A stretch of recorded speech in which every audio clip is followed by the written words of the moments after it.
4-5 சப்ஜெக்ட்டுக்கு சேர்த்து ஒரு ஸ்டாஃப் வச்சு நடத்துகிறாங்களா, இந்த இது நடக்காமையும் தவிர்க்க முடியும். அதுக்கு இன்னும் சொல்ல போனால் ஒவ்வொரு ஸ்டாஃபும் அந்த மாதிரி நடத்தும் போது அவங்களுக்கு அவங்களோட மென்டாலிட்டி ஃபுல் அண்ட் ஃபுல்லு இதுலேருந்து அதுக்கு கான்சன்ட்ரேஷன் மிஸ் ஆக தான் செய்யும் அவங்களுக்கும். இப்போ அவங்க மேலேயும் குறை சொல்ல முடியாது. ஆஸ் எ கவர்மெண்ட்டாக இருந்து பண்ண வேண்டியது என்னென்னா, எல்லாருக்கும் யார் யாரெல்லாம் எக்ஸாம் எழுதி பாஸ் பண்ணாங்களோ அத்தனை பேருக்கும் போடுங்க. அங்கே சம்பளத்தை கம்மி பண்ணுங்க. அங்கே சம்பளத்தை நீங்கள் வந்து 24,000 30,000 பேசிக் நீங்கள் கொடுங்க. நீங்கள் அவங்க ரொம்ப வருஷமாக இருக்காங்களா, அவங்கள்ட்ட இருக்க சேலரி நீங்கள் கம்மி பண்ணுங்கள். அது போதுமே. இப்போ ஒரு ஹெச்எம் எடுத்துங்க. ஒரு ஹெச்எம் வந்து 1,20,000 சம்பளம் கிட்ட கையில் வாங்குறாங்க. இவங்க 1,20,000 வாங்குறாங்க. இந்த ஒரு ஹெச்எம் அவங்க ஸ்கூலுக்கு அவங்க என்னென்ன பண்ண முடியுமோ அது எல்லாமே ஒவ்வொரு கவர்மெண்ட் ஸ்கூலில் உள்ள ஹெச்எம்ஸ் வந்து தானாக முன்னிறங்கி வந்து பண்ண முடியும். அப்படி பண்ணால் மட்டும்தான் அந்த ஸ்கூலை வந்து நிலைமையை நடத்த முடியும்.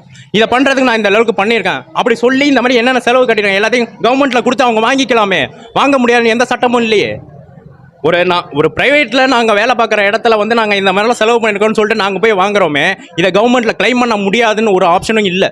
இன்னொன்று ஒரு பெரிய விஷயம் இருக்குல்ல, அரசு பள்ளியில் பணிபுரிய ஆசிரியர்கள் இருக்காங்களே, அது அவங்களுடைய பசங்களை கூட அரசு பள்ளியில் படிக்க வைக்காம தனியார் பள்ளியில் படிக்க வைக்கிறாங்களே, அதுக்கு என்ன காரணமாக இருக்கும்? அவங்களே நம்புறாங்களா அரசு பள்ளி தரமாக இருக்காதுன்னு அவங்களே நினைக்கிறாங்களா?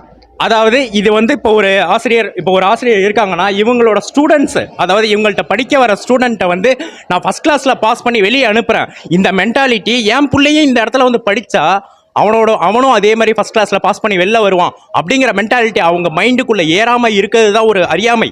என்ன சொல்ல போனால் இது ஒரு அறியாமை. இவங்க வந்து இப்போ இவங்க சம்பளம் அதிகமாக வாங்குறான். ஃபஸ்ட்டே சொன்னேன்னே, கவர்மெண்ட் எம்ப்ளாயீஸ்க்கு வந்து அதாவது ஸ்டாஃப்ஸு எல்லாரும் கிடையாது. கவர்மெண்ட் எம்ப்ளாயாக இப்போ ஒர்க் பண்ணிக்கிட்டு இருக்க அத்தனை பேருமே சீனியாரிட்டியில் உள்ளவங்க அத்தனை பேருமே அதாவது ஆசிரியர்கள் சம்பளம் அதிகமாக வாங்குற அந்த ஒரு நிலைமையில தானே அவங்க இந்த ஸ்கூலில் போய் சேர்த்தா. இங்கே நான் தான் ஃபஸ்ட்டே சொன்னேனே, இந்த ஸ்கூலில் வந்து நல்லா மார்க்கெட்டிங், ஒரு பிள்ளைய வந்து படித்த மேலே இது பண்ண வரக்கு நான் மார்க்கெட்டிங் பண்ணுறான். அவன் அந்த மார்க்கெட்டிங்க்கு இவங்க சேர்த்து விடுறதுக்கு அவங்க வந்து இதில் ஸ்டிமுலேட் ஆகிடுறாங்க. அதனால தான் இதுக்கு போயிடுறாங்க அவங்க. அதுதான் மெயின் கான்செப்டே. இவங்க புரிஞ்சு என் பிள்ளையும் இதே ஸ்கூலில் படித்தா நல்லா வருவான்னு அவங்க நினச்சா மட்டும்தான் முடியும். இந்த நிலை மாறணும்னா அரசு என்ன மாதிரி நடவடிக்கை எடுத்தால் இது சரியாகும்னு நினைக்கிறேன்?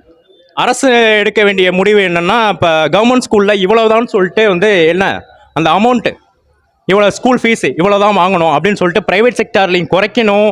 At the same time government ஸ்கூலில் வந்து ஃபீஸ் கலெக்ட் பண்ணணும். 100 ரூபா மாதத்துக்கு 100 ரூபா வாங்கினாலே போதும்.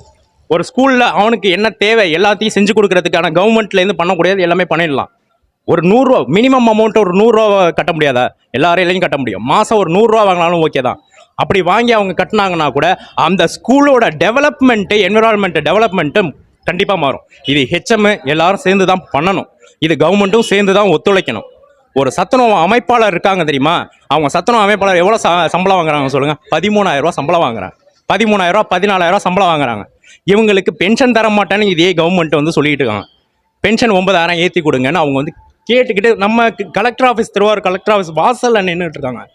ஒவ்வொரு வருஷமும் போராட்டம் நடக்குது. ஆனால் இதுக்கான தீர்வு இது வரைக்கும் எதுவுமே இல்லை. இப்பயும் கவர்மெண்ட்டில் நம்ம பஸ் டிரைவர்ஸ் அவங்களும் கேட்குறாங்க. அவங்க உயிரை பணையை வச்சு அத்தனை பேரையும் அழைச்சிட்டு கொண்டு போய் விட்டுட்டு திருப்பி அழைச்சிட்டு வராங்க. எல்லாமே கவர்மெண்ட்டில் வேலை பார்க்குறாங்கன்னு தான் பேருக்கு தான் சொல்லிக்கலாம் வெளியில். ஆனால் என்ன ஒன்று, அத்தனை பேருமே கஷ்டத்தோடு தான் வேலை பார்த்துக்கிட்டு இருக்காங்க.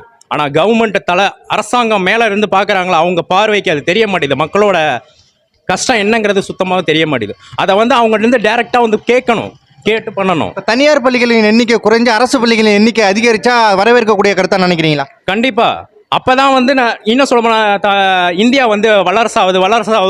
இன்னும் நம்ம வந்து ஹை லெவலுக்கு போகிறதுக்கான ஃபஸ்ட்டு ஸ்டெப்பே கவர்மெண்ட் ஸ்கூல்ஸ் அதிகமாகணும்.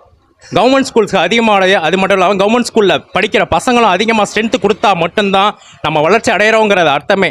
ஏன்னா கவர்மெண்ட் நடக்கிறது வந்து தமிழக மக்களுக்காக நடக்குது. தமிழக மக்களுக்கான சேவை அது. அதை வந்து சேவை செய்கிறதுக்கு வந்து நம்ம தான் முன் வந்து பண்ணணும். அதே மாதிரி கவர்மெண்ட் ஸ்கூலில் படிக்க வைக்கிறது வந்து இன்னும் சொல்லப்போனால் பெருமிதமாக நம்ம தான் நினைக்கணும். ப்ரைவேட் ஸ்கூலில் தான் போய் படிக்கணும் அப்படின்லாம் எதுவும் கிடையாது. எங்கே படித்தாலும் படிப்பு ஏறும். இங்கே தான் படிக்கணும் அங்கே தான் படிக்கணும் இல்லை. நான் படித்தது கவர்மெண்ட் ஆர்ட்ஸ் காலேஜ் தான்.